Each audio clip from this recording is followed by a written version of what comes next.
시편 111편 1절부터 10절입니다. 할렐루야. 내가 정직한 자들의 모임과 회중 중에 가운데에서 전심으로 여호와께 감사하리로다. 여호와께서 행하시는 일들이 크시오니 이를 즐거워하는 자들이 다 기리는도다. 그의 행하시는 일이 존귀하고 엄미하며 그의 의가 영원히 서 있도다. 그의 기적을 사람이 기억하게 하셨으니 여호와는 은혜로우시고 자비로우시도다. 여호와께서 자기를 경외하는 자들에게 양식을 주시며 그의 언약을 영원히 기억하시리로다. 그가 그들에게 문나라의 기업을 주사 그가 행하시는 일의 능력을 그들에게 알리셨도다. 그의 손이 하는 일은 진실과 정의이며 그의 법도는 다 확실하니 영원 무궁토록 정하신 바요 진실과 정의로 행하신 바로다. 여호와께서 그의 백성을 성량하시며 그의 언약을 영원히 세우셨으니 그의 이름이 거룩하고 지존하시도다. 여호와를 경외함이 지혜의 근본이라. 그의 계명을 지키는 자는 다 훌륭한 지각을 가진 자이니 여호와를 찬양함이 영원히 계속되리로다. 아멘. 오늘 말씀 시편 111편 1절부터 10절입니다. 오늘 말씀은 6월절, 77절, 장막절 등 이스라엘의 절기에 불려진 저자와 연대미상의 그러한 감사 예배시입니다. 이런 시는 그 형식의 유사성으로 인해서 112편과 한 사람에 의해 지어진 한 쌍의 시로 여겨집니다.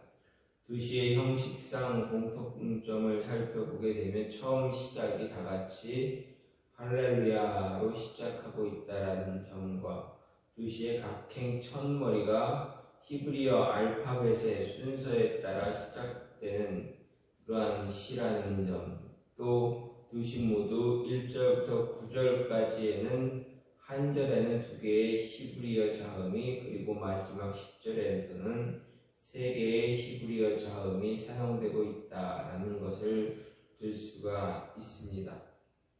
하지만 오늘 말씀 이 111편의 시가 택한 언약 백성을 향한 이스라엘 백성을 향한 하나님의 위대한 행사에 대한 감사와 경배를 그 주제로 하는 예배시라면 112편은 하나님을 경외하는 자들의 행사, 성품 그리고 그 복에 관해 교훈을 주고 있는 지혜시라는 점에서 상호 조화되면서도 구별되고 있음을 볼 수가 있습니다.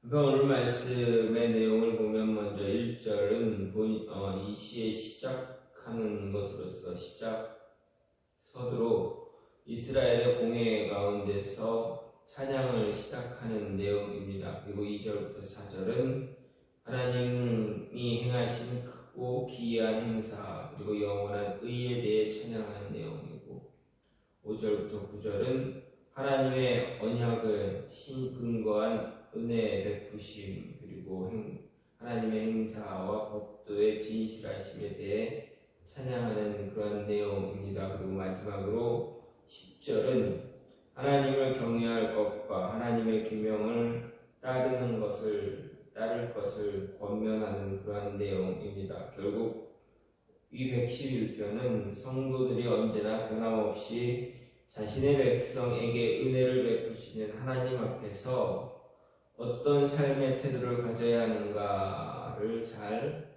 보여주는 시다 할 수가 있습니다. 그 태도는 바로 찬양과 경배, 경외다라는 것입니다. 이런 오늘 말씀을 보면서 생각해 보게 되는 것은 먼저 하나님을 섬기는 일에 있어서는 마음이 나뉘어져서는 안 된다라는 것입니다. 1절 말씀을 보면 시인은 자신이 정직한 자의 모임과 회중 가운데서 전심으로 하나님께 감사하겠다 말합니다. 여기서 시인은 하나님께 감사 찬양을 드리려는 자신의 마음 자세가 어떤가 잘 보여줍니다. 이에 대해 시인은 전심으로 라는 말을 사용합니다. 이 전심이라는 이 단어, 이 말은 시인 자신의 모든 마음과 정신과 의지라는 뜻입니다. 더 나아가서 이 말은 마음이 나눠지지 않는, 마음이 한 곳으로 집중된 상태를 이야기한다 할 수가 있습니다. 다시 말해서 시인은 오직 하나님께 감사하고 찬양하는 일에 자신의 온 마음과 의지를 집중하겠다 선언하고 있는 것입니다. 사실 마음과 의지를 집중하는 것, 어떤 일을 하더라도 가장 중요한 것입니다.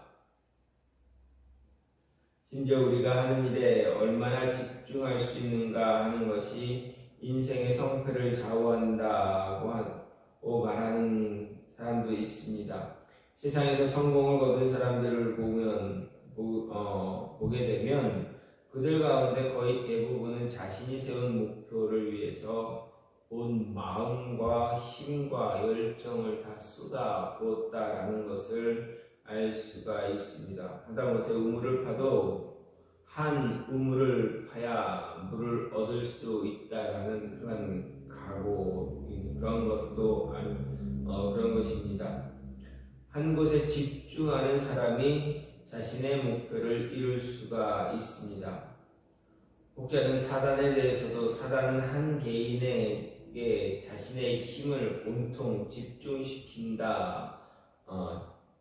마치 그 사람 외에 다른 이들은 존재하지 않는 듯이, 그리고 마치 오직 한 영혼을 파멸시키는 일 외에 다른 일에는 전혀 관심이 없듯이 한 사람에게 자신의 힘을 모두 집중시킨다라는 것입니다. 심지어 사단도 한 영혼을 파멸시키려 할 때 자신의 모든 것을 다 시킨다라는 것을 이야기해 줍니다. 따라서 하나님을 섬기며 살아가야 하는 저와 여러분은 하나님을 섬기고 예배하는 일에 결코 마음이 나뉘어져서는 안 된다는 것을 이야기해 줍니다. 하나님은 유일하고 분열됨이 없는 그런 분입니다. 그렇기에 그런 하나님을 섬기는 사람들의 마음도 분열되거나 흔들리거나 나뉘어져서는 안 된다라는 이야기입니다.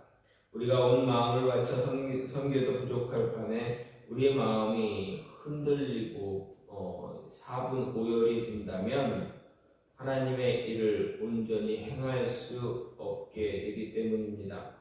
그래서 예수님은 한 사람이 두 주인을 섬기지 못할 것이니 혹 이를 미워하며 저를 사랑하거나 혹 이를 중히 여기며 저를 경히 여김이라.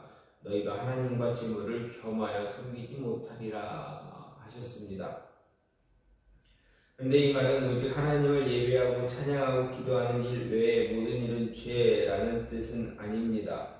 우리는 많은 시간을 세상의 다양한 일들을 수행하는 데 사용합니다. 또 그것은 지극히 자연스럽습니다. 그럼에도 우리가 두 마음을 품지 말아야 한다라는 것은 너희가 먹든지 마시든지 무엇을 하든지 다 하나님의 영광을 위해서 하라는 고린도전서 10장 말씀처럼 우리의 삶 전체가 하나님의 영광을 드러내고 예수님의 이름을 찬양하게 하는 한 가지 목적에 집중해야 한다라는 뜻입니다. 이렇게 하나님께 모든 것을 집중하는 사람만이 마지막까지 하나님 안에서 보존되어 있는 구원이라는 그 목표를 완전히 이룰 수가 있다라는 것입니다. 또 한 가지는 하나님은 자신을 경외하는 자의 필요를 늘 채워주신다라는 것입니다. 마음이 흔들리지 않고 마음이 나뉘어지지 않고 오직 하나님만 바라보며 살아가는 자에게 그의 필요를 채우신다라는 이야기입니다. 5절 말씀을 보면 시인은 여호와께서 자시기를 경외하는 자에게 양식을 주시며 라고 말합니다. 이는 아마도 하나님이 출애굽한 이스라엘 백성들에게 광야에서 만나와 배추라기를 공급해 주셨던 그 사실을 염두에 둔 말인 듯 합니다. 시인은 이런 과거의 사실을 현재형으로 말하는데 이는 과거에 자기 백성에게 양식을 공급해 주신 하나님께서 지금도 동일하게 자신을 경외하는 자에게 양식을 공급해 주신다는 사실을 나타내기 위한 것입니다. 시인에게 있어 중요한 것은 하나님이 과거에 어떻게 행하셨는지가 아니라 지금 현재에 어떻게 행하시느냐 하는 것입니다. 하나님은 과거에나 현재에나 동일하게 자신을 경외하는 자에게 양식을 공급해 주신다는 것을 말하는데 그 강조점이 있다라는 것입니다. 과거의 하나님이 아니라 이전의 하나님이 아니라 현재의 하나님이다. 그래서 하나님께서는 늘 아브라함의 하나님, 이삭의 하나님, 야곱의 하나님 이렇게 부르신 것, 자신을 이야기하신 것입니다.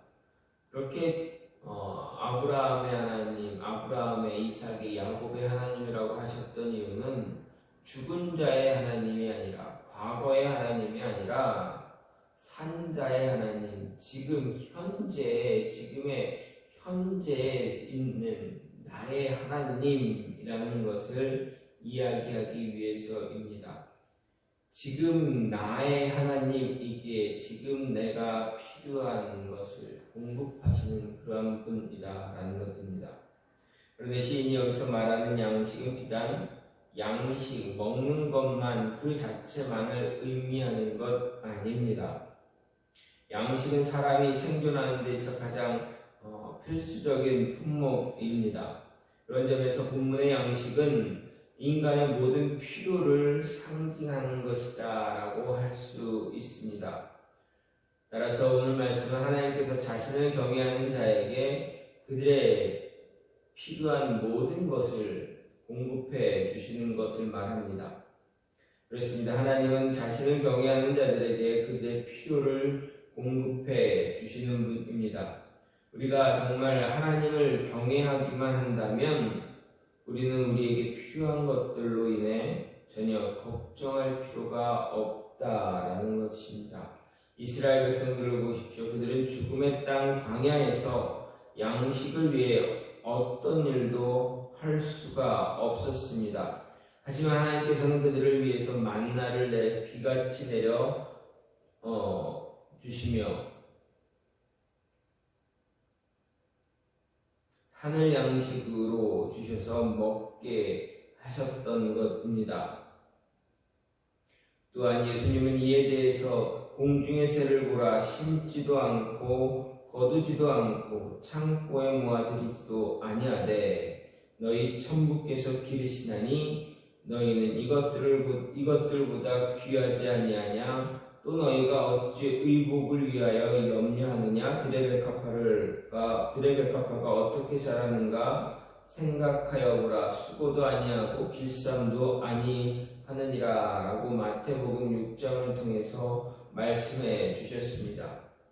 그럼 여기서 너희 천부께서 이 모든 것이 너희에게 있어야 할 줄을 아시느니라. 너희는 먼저 그의 나라와 그의 의를 구하라. 그리하면 이 모든 것을 너희에게 더하시리라 고 덧붙여 말씀해 주셨습니다. 그렇습니다. 하나님은 우리의 삶의 모든 필요를 알고 계십니다. 그리고 그 모든 것을 채워주실 만큼 풍족하고 넉넉하신 분입니다. 사실 우리의 삶, 우리 주변을 둘러보면 우리를 돌보시고 채우시는 하나님의 손길 우리는 느끼게 됩니다. 우리가 받아 누리는 것, 우리가 소유한 것, 우리가 먹고 마시는 것, 우리가 호흡하는 공기 한 점까지도 하나님의 은혜로운 공급에서 예외된 것이 없습니다. 물론 하나님은 예수님께서 가르치신 것처럼 모든 것에 풍족하시고 선인과 악인에 상관없이 보편적인 은총을 베풀어 주는 분입니다. 하지만 하나님의 채우심이 거기서 머물지 않고 받은 바 은혜에 감사하는 자, 자신의 의를 따라 행하는 자들에게 특별하고도 풍성한 은혜를 베푸시는 분입니다. 정말 우리 인생 가운데 필요한 것들, 너무 소중한 것들, 구원, 생명, 은혜, 의, 진실, 거룩으로 우리의 삶을 채워주시는 분입니다. 이 모든 축복되고 풍성한 은혜를 받아 누릴 수 있는 자가 되어져야 합니다. 하나님은 우리가 하나님을 경외할 때, 하나님만 바라보며 하나님 한 분만 바라보며 살아갈 때, 집중할 때 하나님은 우리의 필요를 채워주신다라는 것입니다. 따라서 우리의 마음이 나뉘어지지 않고 사분오열되지 않고 하나님만 집중할 때, 하나님에게만 집중하면 하나님은 우리의 필요를 그때그때 채워주신다라는 것 잊지 마시고 하나님께 집중하는 삶이 저와 여러분 안에 있기를 간절히 소망합니다. 이 시간같이 기도하기 원하는데, 하나님, 우리 삶이 우리가 살아갈